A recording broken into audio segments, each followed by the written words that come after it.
Bonjour à tous. On commence ce tour de la presse sportive en Angleterre avec le triste match nul 0-0 entre Everton et Liverpool hier après-midi.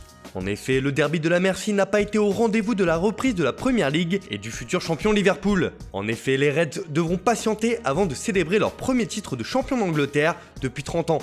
Et comme le hasard fait bien les choses, le Daily Mirror fait sa une sur la possibilité que Liverpool soit sacré sur la pelouse de Manchester City, le champion sortant.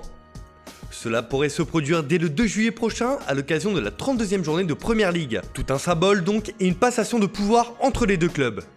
On file en France où le numéro 9 du Real Madrid est à l'honneur sur la une journal L'Équipe. Il s'agit bien sûr de Karim Benzema. L'attaquant madrilène est intenable en ce moment, estime le quotidien. En effet, l'international français a donné la victoire à son équipe sur la pelouse de la Real Sociedad sur le score de 2-1. Même si son but prête à contestation avec un contrôle de l'épaule, Benzema a encore été décisif et il semble en pleine forme depuis la reprise de la Liga. Surtout, l'avant-centre permet à son équipe de prendre la tête de la Liga aux dépens du FC Barcelone. Une victoire importante qui maintient le suspense en Espagne. On continue ce tour de la presse de l'autre côté des Pyrénées justement. Et c'est la une du journal Marca qui nous intéresse, car si Benzema a offert la victoire au Real Madrid, Sergio Ramos s'est lui offert un record dans le championnat espagnol. Grâce à son but sur penalty hier soir, le capitaine merengue a dépassé Ronald Koeman en devenant le défenseur le plus prolifique de l'histoire de la Liga, avec 68 réalisations en 447 matchs. Pour Marca, Ramos est un leader dans tous les sens du terme, car il permet aussi à son équipe de prendre la tête du championnat. Mais il y a une autre information qui ne passe pas inaperçue en Espagne. En effet, la publication nous apprend que Lionel Messi négocie avec le FC Barcelone concernant une prolongation de contrat. Lié avec le club catalan jusqu'en 2021, l'Argentin souhaite prolonger jusqu'en 2023 avec son club de toujours. Cependant, comme dans son contrat actuel, Messi souhaiterait conserver la possibilité de résilier chaque année. C'est une condition fondamentale posée par le clan argentin, indispensable à toute poursuite des échanges. Si un accord parvient à être trouvé, le sextuple Ballon d'Or ne devrait pas être pour autant augmenté au niveau salarial. On part à Barcelone justement, où la victoire du Real Madrid sur la Real Sociedad fait énormément réagir ce lundi matin. En effet, la presse catalane enrage véritablement sur la VAR et estime que le club merengue est favorisé pour le titre de champion.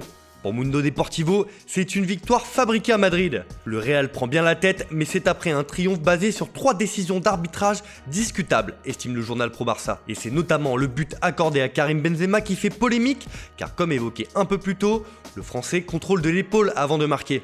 De son côté, Sport aussi crie au scandale après la victoire du Real hier soir. Madrid est le leader du VAR et non de la Liga. Le journal catalan évoque carrément un scandale à Anoeta.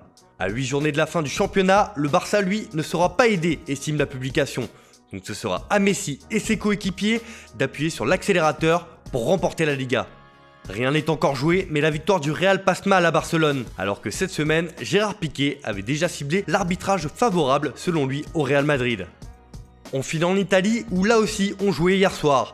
Et c'est la victoire de l'Inter sur la Sampdoria 2-1 qui fait la une de la Gazzetta dello Sport. Pour le journal au papier rose, qui fait dans le jeu de mots ce matin, les Nerazzurri donnent le pouvoir à Lula, soit Lukaku et Lautaro. Grâce à cette victoire importante, l'Inter revient à 6 points de la Juventus dans la course au titre. Et comme l'a annoncé ce week-end Antonio Conte, son équipe se battra jusqu'au bout et veut remporter les 12 derniers matchs restants pour ainsi faire tomber la Juve.